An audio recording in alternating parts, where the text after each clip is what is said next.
You are listening to the Health and Wellness Connection podcast, the #1 wellness podcast designed to provide the latest information to help you achieve your health and wellness goals. Our show features exciting guests, the latest in medical research, and in-depth discussions in current trends on weight loss, nutrition, and fitness. No matter what your interest, the Health and Wellness podcast has you covered. And now, presenting your illustrious host, Dr. Barry, MD.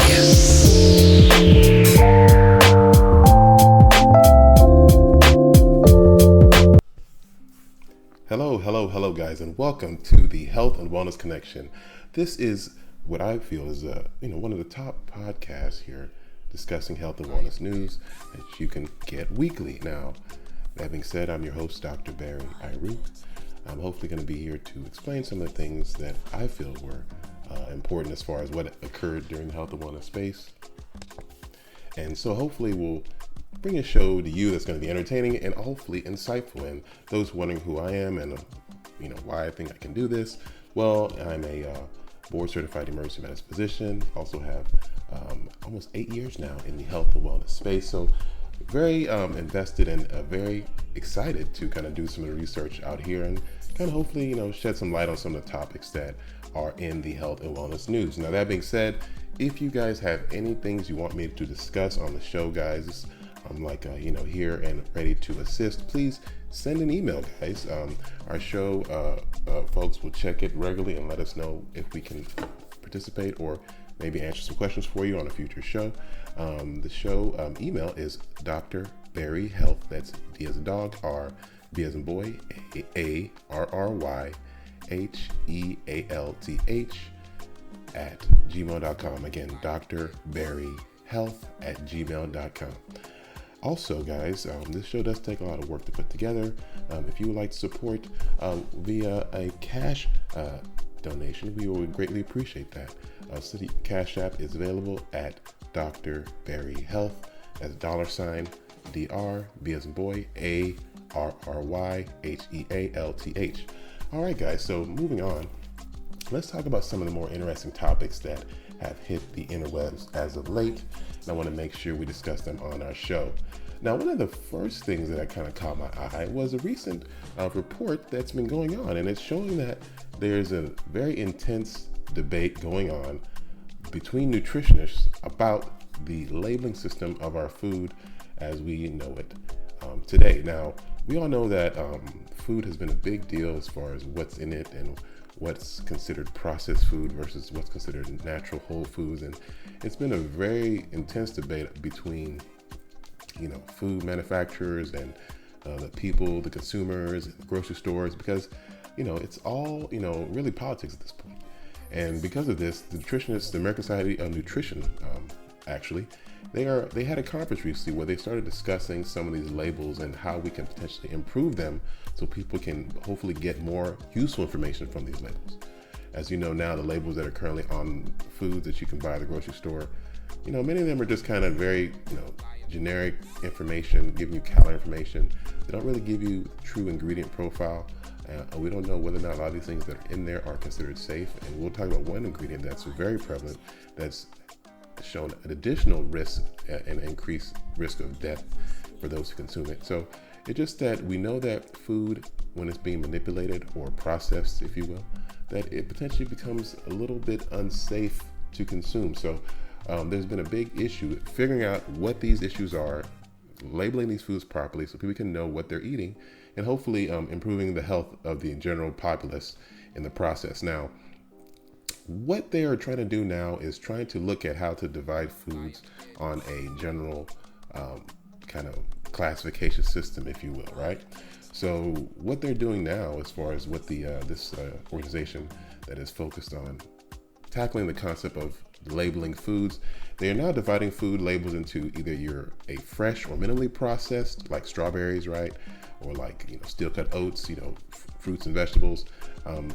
That's one group, right? Versus the processed culinary ingredients. So like, let's say olive oil, where you're like pressing olives to get the oil and now you produce that. So that's minimally processed, but still fairly natural in its form and how it's being delivered to consumers, right? Then you have processed foods like cheeses, and things like that. And then ultra processed foods like your Pop-Tarts or your quick mix, baked items that you get, in the middle of the grocery store aisle, things like that. So there's a big concern now looking at how to classify foods so consumers can have a better idea how to choose foods, right? So if you tell, like me as a clinician, I'll tell the client, please consider whole foods, minimally processed foods, right? Many people still are not clear as far as what that means, and that can, these labels are hopefully going to be designed to help people who may not have all the information, but they still want to make better choices. And sometimes labels can be deceptive. So there needs to be some sort of standard system, right, to classify foods so that people can have an idea of what a food is, without having to rely on the manufacturer to tell them the truth, which is usually not a good idea. So either way, these nutritionists are looking at trying to create a system that's safe and that makes sense. However, there's a lot of back and forth as far as whether or not certain foods that are heavily processed, will that automatically make them to be considered unhealthy given the whole anti-processed food wave we're currently in? And that's really the crux of it. A lot of foods that are extremely processed but are considered healthy, like these new artificial beef items like Impossible burgers and whatnot. Many health nutritionists consider those healthy due to their improved health profile, like low cholesterol compared to their beef counterparts. However, they are heavily processed. Now, personally, I think those things still are not clear as far as how healthy they truly are, but ultimately, they do have some place, especially in patients who have high cholesterol. But that being said, the process argument is a big deal, because what we do know, right, is that countries and groups of people who have higher levels of processed and ultra processed food in their diet tend to have higher levels of obesity, diabetes, and tons of various health issues. There's actually a study that was looked at recently, and this is actually what was discussed as part of this big meeting, where they looked at populations and where the people who lived in these populations were getting the majority of their calories, right? So they found that countries like Mexico and France, right, they got about 30% of calories from processed and ultra processed foods, right? However, in Canada and United States, the numbers were much higher. Canada, the average population received 48% of its calories from processed and ultra processed foods. In the United States, it was 57%. So clearly you see increased processed food consumption in so-called developed nations, even though France would be considered developed. But one thing you'll say about French people, they do value their food source, and they really promote farm to table and natural, fresh foods. And I think it's helping them as far as avoiding some of these ailments, as far as which we see in nations that are having high levels of processed food consumption. So it's very clear that processed foods, and when it's highly consumed, can lead to multiple health issues, including cardiovascular issues, heart attacks, strokes, cancer, obesity, all those things we know that are, very bad for, life expectancy, right? So, it's very important that this processed food, issue is, clearly made, easily accessible to the average individual so they can know what they're consuming, right? Versus consuming highly processed foods, they can opt for more natural foods. One thing that I always tell my clients as far as how to choose foods is that you want to definitely, when you're in the grocery store looking for how to, shop for the week, stick to the outskirts of the grocery store. Now, for the folks in different parts of the country, this may not apply to you, but you want to get to the fresh, natural items. Now, if you're, let's say, in Africa or Nigeria, for instance, where I know a lot of people are listening, you want to, go to the natural market and get the fruits and vegetables that are, being delivered there. Now, if you're in a, environment with grocery stores, stick to the outskirts or the edges of the store. That's typically where the fresh fruits and vegetables are stored. And then in the middle of the grocery store, you tend to have those boxed, just add water, foods, which typically tend to be highly processed. So moral of the story is, guys, decrease your processed food consumption to increase your life expectancy. I mean, it's so many studies are coming out showing this is the case. And processed foods, while they're not all bad, the problem is that a lot of preservatives and different things are added that the jury's not really out on as far as how safe they are for consumption. So again, understanding this concept of processed versus natural whole foods is critical. And that's, I think, one of the biggest components as far as improving your health and wellness. All right, guys. So now, speaking of chemicals, there's another study that's showing the dangers of some of these chemicals, these synthetic chemicals that are typically found in many items that we use in everyday society. One of the biggest things that was recently identified, not recently, it's been known for a while, but it's getting more and more exposure because you don't tend to see people discuss these things on mainstream media, and that is our exposure to PFAS, also known as polyfluoroalkyl substances, right? So these are typically synthetic chemicals used for manufacturing various different items. One of the OG chemicals that was used, that was part of the chemical revolution that was in the 50s, where it was believed that chemistry would solve everyone's problems and we would kind of create all these cool chemicals that make our life easier.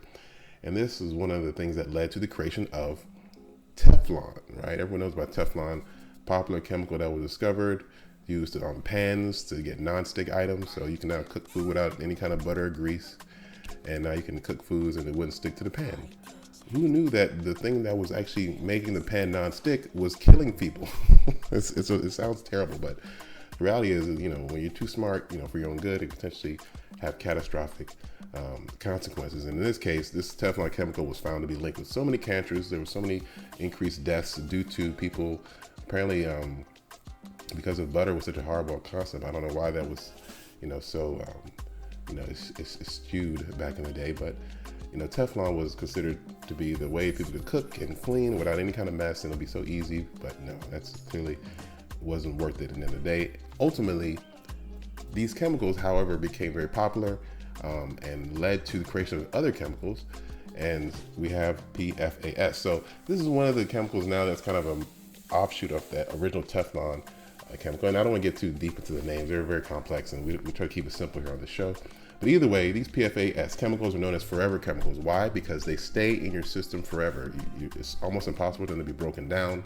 And it's believed that because they persist forever, it could potentially be the reason why these things are associated with different, cancers and different things, because the body's reacting to them in a way that, and they're trying to neutralize them. And it's something that's still being figured out. But we know that higher levels of these chemicals in the system is bad. That being said, a new study has been shown that these chemicals, in addition to what we are kind of having an idea as far as the cancer and everything else, there's actually now a link of hypertension. And this is being seen in increased levels in women. Why women, you say? Well, PFAS chemicals are found in many items used by women, including cosmetics. Cosmetics, which is we know is a multi-billion-dollar industry in the Americas and probably even globally, so probably trillions, who knows, but tons of women use cosmetics, and more men actually these days, especially in this new metro society. But that being said, these chemicals are in cosmetics as well as food wrappers and all these non-stick cookwares and still these different non-stick items that are used. And it's believed that these chemicals are increasing the prevalence of high blood pressure in women who have found to have high levels of these chemicals in their system. Now, there was one study that was done. Again, we know we always have to go to the numbers here. It's not just me spouting stuff from my feelings here. We're looking at a recent study that was done. All right, so there was this recent study that was done called the Study of Women's Health Across the Nation Multi-Pollutant Study. They actually followed about 1,000 women between 1999 and 2017, right? And so they kind of looked at these women, saw what they were doing, followed their activity, and they actually looked at the levels of development of high blood pressure. And they found that those who had higher levels of these, PFAS chemicals in their system, they had a 42% higher risk of developing hypertension. So it just showed that these chemicals, when they were increased in these patients, also had a significantly elevated risk of high blood pressure.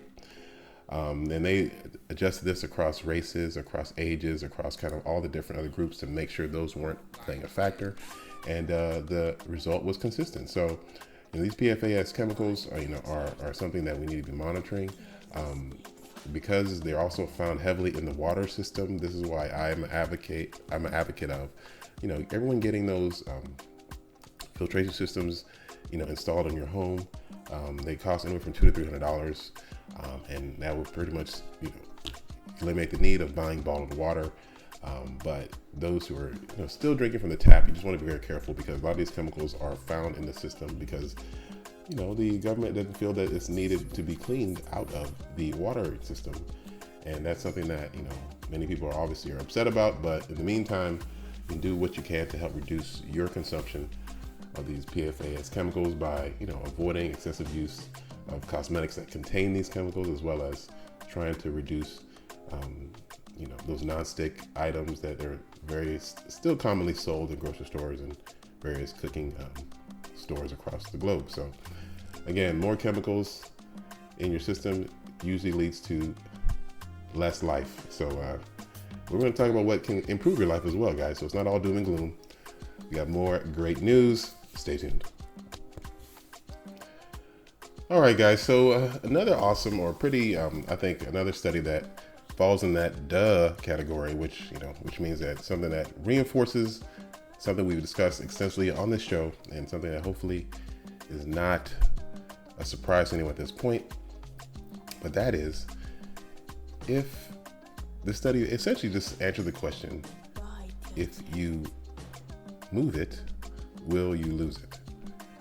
And the answer is no. And I'm being kind of facetious here, but ultimately it said that prolonged sitting can lead to increased risk of death and other cardiovascular events. So in other words, people who sat in one spot more than 8 hours a day, if you were sitting around your house, sitting around your job, not doing much, more than 8 hours a day of sitting was associated with an increased risk of composite all-cause death, right? So everything that kills, the levels increased when you sat more. So it's pretty crazy, how, just sitting around more can literally increase your risk of death. And that just shows that we are made to move. The body is made to move around and do things. That's why you have all these cool abilities. Your body can move in space. You have muscles in various parts of your body that allows you to manipulate yourself in various ways. So why just sit around not use any of that? That's what I don't understand. But I know, unfortunately, due to our current culture where people are on their telephones and screens, that it's, very entertaining to sit in one spot and just stare at the screen all day. But, it's definitely causing increased levels of death. And that's something that this study did look at. Now, what they did here, this is actually out of British Columbia, Vancouver. And what they did was they looked at 100,000 adults, right, over 21 countries, right, for 8 to 12 years. Looked at, those who had increased sedentary lifestyles, meaning they sat a lot more than they, should. And they found that this combination of sitting and physical inactivity, so that means they sat and they did no physical exercise, they just kind of sat around and went to sleep, woke up, sat some more, went back to sleep. They accounted for nearly 90% of all the deaths that were found in that group of 100,000 people. So, and this is in multiple countries over many years. So very strong study as far as looking at, the power of the data. And they found that the sitting around and not doing nothing was almost as deadly as smoking, which is about 10%. Those who smoke, they found a 10% increase in death. So it shows another, negative aspect of smoking. But sitting around not doing anything is literally deadly at this point. And this is what the study kind of brought light to. Now, they found that also, reducing sedentary time as well as increasing physical activity would be an excellent way to help reduce death and mortality just globally. So they just promote everyone getting up, moving around. It's probably going to help people live longer. It's a shocking concept, right? But still, I think this is great as far as how big the study was. Again, over 100,000 people were looked at, so it's nothing you can just dismiss. There's some other studies we're going to discuss that are a little smaller, but still, I think it just shows the power of physical activity and not being in one place, sitting around for extended hours. So it's just very big, not extremely surprising, but still I think a great confirmation of what we are knowing is very important as far as how we should live our lives, and that is being active. Your grandma said, move it or lose it, right? And that lose it could literally be your life. So those who enjoy life, get up, move around, and enjoy the abilities you have. All right, guys, and on the weight loss front, another great study came out. This one's a little smaller than the previous study, but still I think has some good information that we can discuss. They looked at, again, weight loss and how to keep it off. This is what they looked at. Patients who lost weight and how do they keep it off for a sustained period of time. That's like 5+ years, right? Not just someone who lost weight for 2 months and then gained it back, after a few months and said, well, I just had to do what I had to do. No, people who lost the weight and kept it off. That's always been the goal. People who lose weight for short-term gain using fad diets and other slick marketing, schemes, like, starving themselves, and those things don't last. You have to do something that's going to be sustainable. And so they looked at people who did a sustained weight loss, and how did they do it? Well, what they found is that, first off, those who did it tend to keep it off, right? Once you lose weight and keep it off for 5+ years, they pretty much stayed off. And some people even lost way more than it was planned, because when you have these improved lifestyle modifications, your body will neutralize and will normalize itself, and that could be significantly less than it was when you were living foul and overeating and not doing anything, not just sitting around. And that can really turn your body into whole different being. So, but now this study looked at different things that were done. First off, they did include the use of a weight loss physician, right? So using a physician or a clinician or someone who's skilled in the weight loss mantras and various plans was very effective, because it helped educate the patients and they understood how to make better choices, and they actually did a better job long-term keeping the weight off, right? So as you do know, I don't want to give myself a shameless plug here, but we do offer weight loss services here at the Health and Wellness Connection. Please send an email if you want more information on that. But yes, using a weight loss physician was actually very helpful for those who kept it off. Now, before I go any further, I do want to say that this study was a little smaller than the last one, actually 428 patients. And they were studying patients at an academic weight management center. So, maybe the data may be a little skewed because the data came from an academic weight loss center. So people who actually going there were probably already motivated to lose weight. So chances are them succeeding is a lot higher. That's probably why the data here shows such a positive push toward using a physician, as well as, which is the next topic or the next part of this study I want to discuss, is that they got their counseling on a low glycemic diet and how to exercise and all that stuff, but they also were offered additional counseling with a dietitian, and they were also given or offered medications. So they looked at those who took the medications, they looked at those who took the extra information and acted upon it. And they found that those who actually took the medications were actually significantly more successful in losing weight. So they found that those who added anti-obesity medications, now the popular medications, you have a few, metformin, phentermine, those are the ones people usually use a lot. Topamax is a big one as well. So people who were put on medications were actually losing weight, in a more aggressive manner when compared to those that didn't. Now, again, this is a small study, and these medications do have side effects too. So I like medications, but not as much as most docs. I'll try to push no medications personally, but medications can be very effective in helping you get to those results a little quicker. So they found that those who, use the medications for weight loss, in addition to the lifestyle modifications and the regular doctor visits, were found to have significant weight loss that was sustained. So that's very, I think, very important. They said even a third of the patients had a 15% reduction, as opposed to the 10% who lost, just compared to everyone else. Those who were more focused on medications were far more, effective in their weight loss. So, that's something that is not surprising. We do know the medications for weight loss can be effective. But I think those who have used, the non-medication strategies, just, working out, exercise, and maybe they still find themselves overeating, or they still find themselves doing things that are kind of anti-productive. Medications may be something they could look into, especially if you're talking about doing surgery. Now, I think if you're considering surgery, I think medications will probably be, a good first step, assuming you work with your doctor or clinician to find something that's safe for you, given your health profile. This is why I advocate everyone who's serious, go and find a weight loss physician. It will really help you make a good strategy so you can be successful, because I think that's the best thing. When someone says, I've tried to do this, try to do that, nothing works, chances are they probably didn't do it in a way that was actually healthy or safe, or something they could consistently do. That's really the key. If you're doing something that's going to last 2 weeks, or you're doing like 1 week this, or 33 day that, chances of you succeeding in sustained long-term weight loss is very low. You want to do something that's going to help you over the long term, because ultimately it is still a process of trying to reverse some of those damages you've done to yourself, both internally and externally. So that being said, if you do consider yourself someone who's serious about weight loss, definitely consider getting yourself a weight loss physician or a clinician, or going to a clinic that is specialized in helping patients create plans, create goals, realistic goals that you can meet and achieve. Because this is it's a long-term game here. It's not just a 2-week thing, a 3-week thing. This is really a life thing. So you have to do it so that you're 5 years later, 10 years later, you're still seeing the gains and you're still improving. So that's what it's about, guys. Lifestyle changes. If you want to lose weight, you got to make sustainable changes. And that is it. So one more story, guys, we want to discuss, and this is kind of an interesting topic and an interesting case as far as the COVID epidemic. I know people don't want to hear about COVID anymore. I got the message, but I think it's an interesting story only because this was regarding a physician who was a lady who was actually an anti-COVID advocate. Her name was Simone Gold.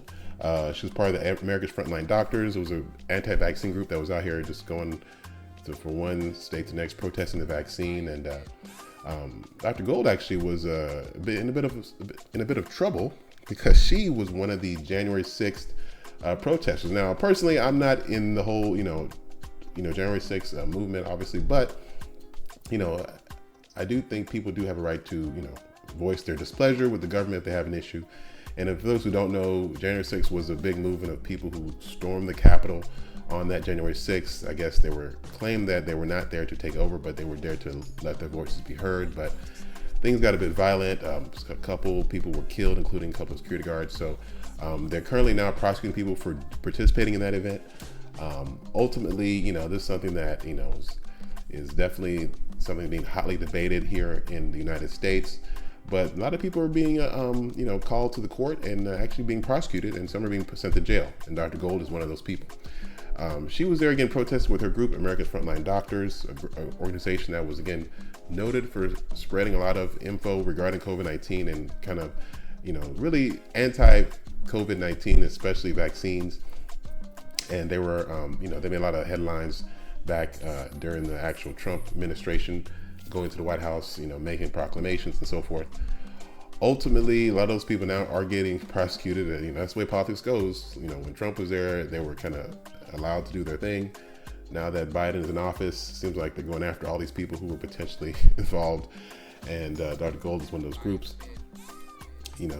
Notably, she actually went to being sentenced to jail for 2 months and gonna have to pay some money. The reason why I wanted to kind of bring this up, because it kind of made me a little concerned regarding how people with different medical opinions are still being attacked. And even though Dr. Gold is, some people will call a nutcase, and that's not my opinion to judge. However, I do believe she has a right to make her opinion. I mean, Dr. Gold is an MD and a JD, so she's not a fool. And she was someone who didn't agree with the vaccines. Do I agree with her? Probably not. I do think the vaccines are very, effective. However, people being forced to take them, I think that may be going too far. Now, ultimately, people should have a right to make their own choices, but it seems like here there's a bit of targeting going on in the sense that she's obviously, not, in line with the current administration. Therefore, I think they're going after her. And, that's unfortunate. That's how things go a lot of times in politics. But that being said, there's a lot of, back and forth and drama going on with this case. And, ultimately it just shows that, if, there is something that someone may disagree with that may not fall in line with the official narrative, it could be potentially be a reason for increased problems in prosecution. So, that being said, people do need to kind of talk with their clinicians and see if the vaccine is something you should be taking. I think the vaccine is extremely important and has helped reduce a lot of deaths we've had recently from this COVID pandemic. However, it may not be for everybody, and there are some side effects too. I have seen people who've had bad side effects from the vaccine, but thankfully those are few and far in between. So I think there's a role for all these things to be used, and we have to make sure that people are working with their clinicians to make the right choices for them, right? All right, guys, so that's the end of the show. This is your host, guys, Dr. Barry. Thanks for tuning in to the information that we presented. Any comments, guys, feel free to reach out. We definitely love hearing from you guys. If you have any concerns, too, let us know as well. So we're going to bring the show to you weekly. YouTube still is on the way, guys. Don't give up hope, but we are going to definitely get that to you guys and make sure we do it in the right way. All right, guys, so tune in. We have more hot sauce for you next week, right off the presses. From yours truly, it's your host, Dr. Barry. Take care. See you next time. Peace. Thank you for listening to the Health and Wellness Connection podcast and radio show. For more information on ways to get healthy, please check us out. www.anchor.fm/HW Connection. Here you can re-listen to the show, check out older shows, and even further support the show by becoming a subscriber to the podcast. Please check us out today. Again, that's anchor.fm/HW Connection. And also, don't forget to follow Dr. Barry on Instagram at DrBarryMD. Until next time, stay healthy.